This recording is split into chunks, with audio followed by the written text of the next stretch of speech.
queridas irmãs, vamos nesse momento relaxar o nosso corpo material, relaxar a nossa mente, nos colocarmos em paz e receptivos para tentar, através da nossa compreensão, absorver as palavras do Mestre Jesus, que nos disse: bem-aventurados aqueles que sofrem, elevando os nossos pensamentos a Deus e a Jesus. Vamos nesse momento orar aquele poema de luz e amor que o Cristo nos deixou, dizendo: Pai nosso que estás nos céus, santificado seja o vosso nome. Venha a nós o vosso reino de amor, paz, cura e prosperidade. Seja feita a vossa vontade, assim na terra como em todos os mundos habitados. Dai-nos, Senhor, o pão do corpo e da alma. Perdoa as nossas dívidas, na medida em que perdoamos nossos devedores. E não nos deixeis, Senhor, sucumbir às tentações, mas livra-nos de todos os males, hoje e sempre. Que assim seja. Graças a Deus, graças a Jesus. Bom dia, queridos irmãos da Rádio Termal de Santo Amaro da Imperatriz. E agora estou aqui para participar do Momento Espírita, representando a Casa Centro Espírita Francisco de Assis, de Santo Amaro da Imperatriz, Santa Catarina, Brasil. Então, meus queridos irmãos, eu trouxe uma reflexão hoje do livro Olho Mágico de José Carlos de Luca, onde ele nos diz: o olhar que ilumina nossa vida. Jesus de Nazaré, utilizando uma linguagem simbólica, ele fala da importância do nosso olhar. Olhar a nossa vida, olhar a nossa volta, né? Os olhos são como uma luz para o corpo. Se os seus olhos forem bons, o corpo todo estará na luz. Mas se os seus olhos forem maus, o seu corpo todo ficará na escuridão. Assim, se a luz que você tem se transformar em escuridão, como será terrível essa escuridão? Então ele afirma no refrão popular que os olhos são o espelho da alma. Vivemos de acordo com a direção que damos ao nosso olhar. Cada um vê o mundo à sua volta segundo o ponto de vista. As verdades que defendemos com tanto ardor não passam de um ponto de vista. Com as tintas que temos por dentro, pintamos o mundo lá fora. A paisagem externa é vista pelas janelas da alma. Se a vidraça está limpa, há um sol irradiando alegria e esperança em nossa vida. Se estiver embaçada, nuvens sombrias trazem tristeza e aflição. Tudo é uma questão de perspectiva, tudo se resume ao modo pelo qual enxergamos as coisas. Um copo com água pela metade, ela pode ser um copo meio cheio ou um copo meio vazio. Depende de como se olha, isto é, depende da inclinação mental do observador. Se eu tiver propensão ao otimismo, por exemplo, o dia chuvoso pode ser visto como um dia abençoado. Se, todavia, meu estado de interior tender ao pessimismo, um dia de sol pode ser percebido como um dia triste, afirmou William Black. A árvore que o sábio vê não é a mesma árvore que o tolo vê. É fato. Confesso que sou um tolo quando o assunto é pintura artística. Muitas telas de artistas renomados não passam para mim de rabiscos incompreensíveis. Para os que têm olhos de ver, porém, são verdadeiras obras de arte. Jesus afirma que os olhos maus geram escuridão. Andaremos em trevas quando nossos olhos forem olhos de crítica, olhos de inveja, olhos de malícia, olhos de vingança, olhos de medo, olhos de ciúme, olhos de rancor, olhos de maldade, olhos de preocupação, olhos de mágoa. Porque Jesus afirmou que os olhos maus geram escuridão.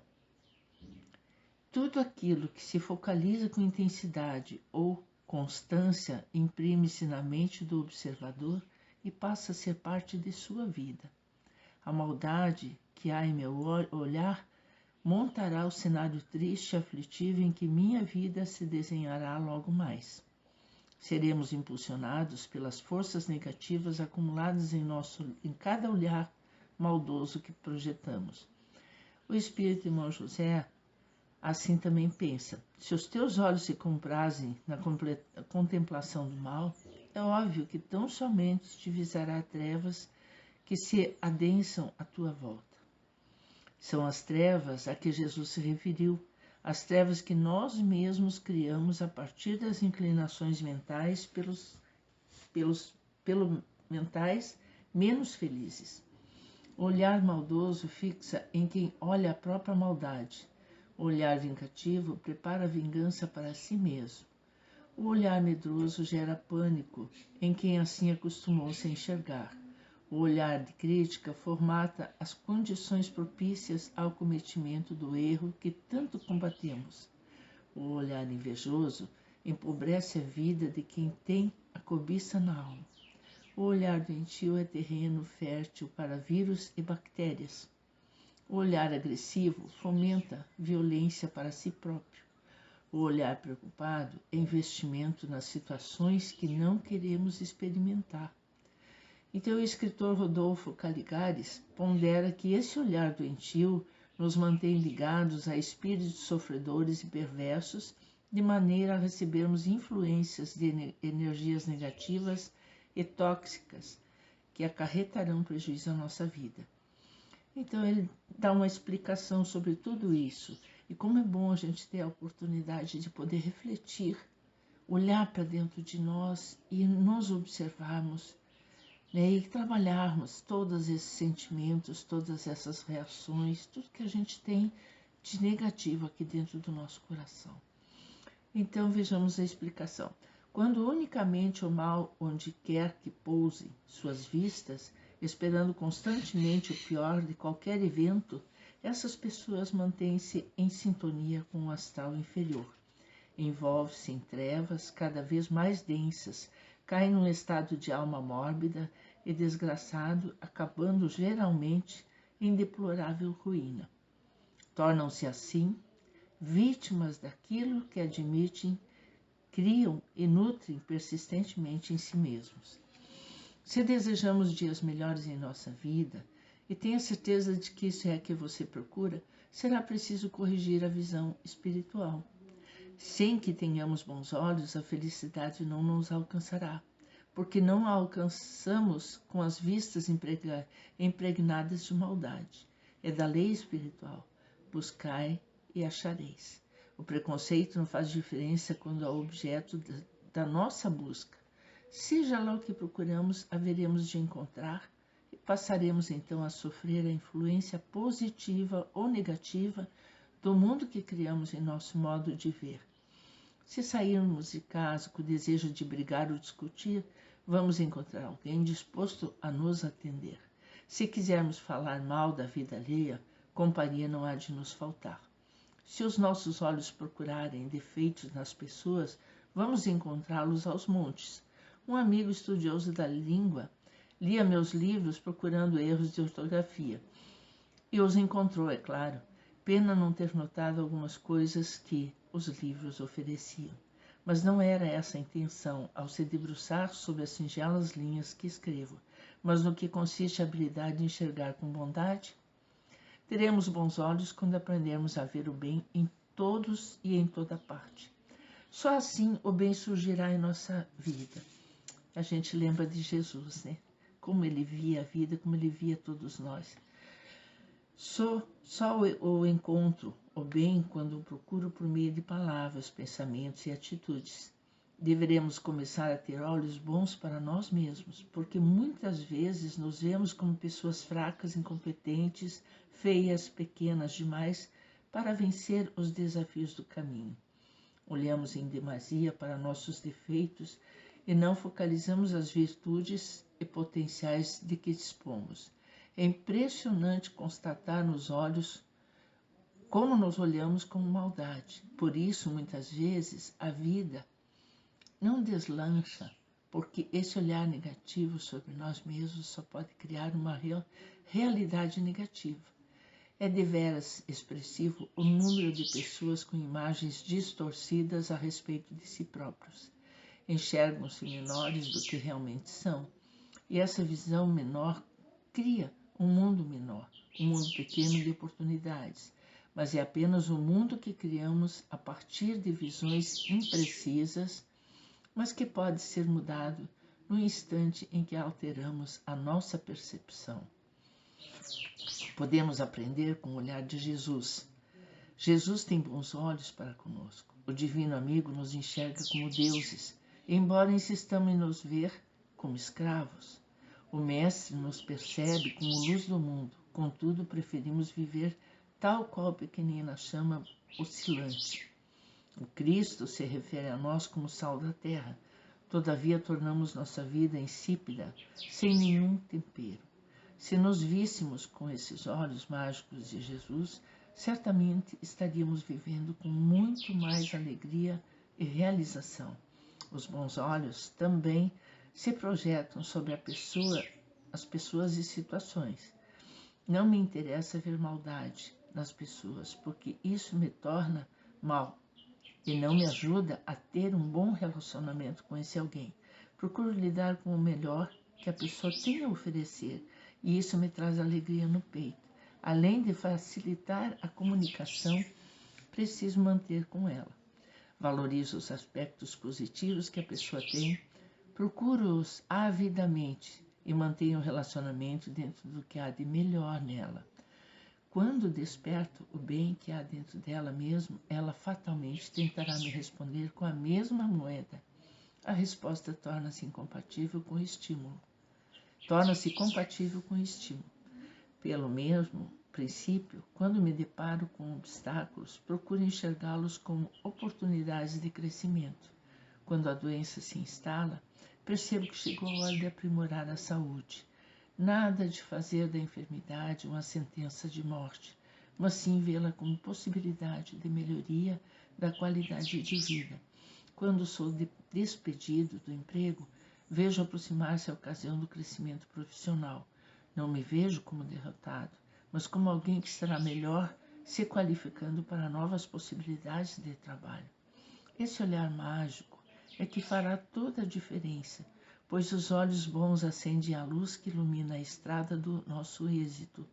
Felicidade, em última análise, é a capacidade que desenvolvemos de ver as coisas boas da vida, a começar por nós mesmos. Que as páginas desse livro, dessa mensagem, sejam-lhe como um colírio que, ao pingar em suas vistas, abram-lhe a dimensão de uma vida feliz que está muito próxima de você. Diante do mal, santifica teus olhos, nos dizia André Luiz. Então, queridos irmãos, espero que essa mensagem possa servir de uma reflexão profunda para todos nós, que possamos nos olhar com muito carinho, com muito amor, e mudar nossos pensamentos, nossas atitudes, nossos sentimentos.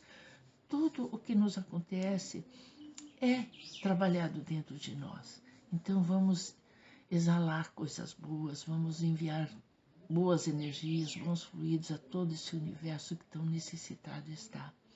Gratidão meus irmãos, gratidão a esses irmãos da rádio, gratidão ao Centro Espírita Francisco de Assis, pela oportunidade de estar aqui com vocês. Que tenham um bom dia, que Deus os abençoe.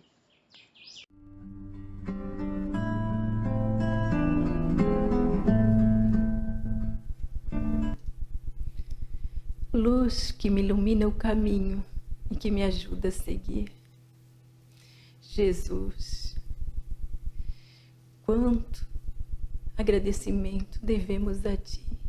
Neste momento, nós estamos aqui abraçados por esses mensageiros em estímulos de comunicação, em estímulos do Teu amor.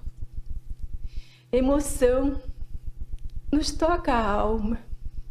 Possam, Mestre, esses ouvintes sentirem esse amor, transmitindo as energias curativas em que todos nós necessitamos, Mestre.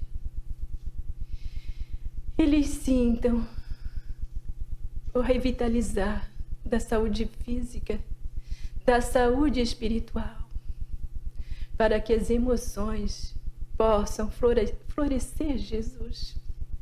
Otimismos em esperanças, otimismos na alegria e gratidão pela vida. E nesse Teu consolo, que faz enxugar essas lágrimas, esse Teu consolo que faz a fé mais viva.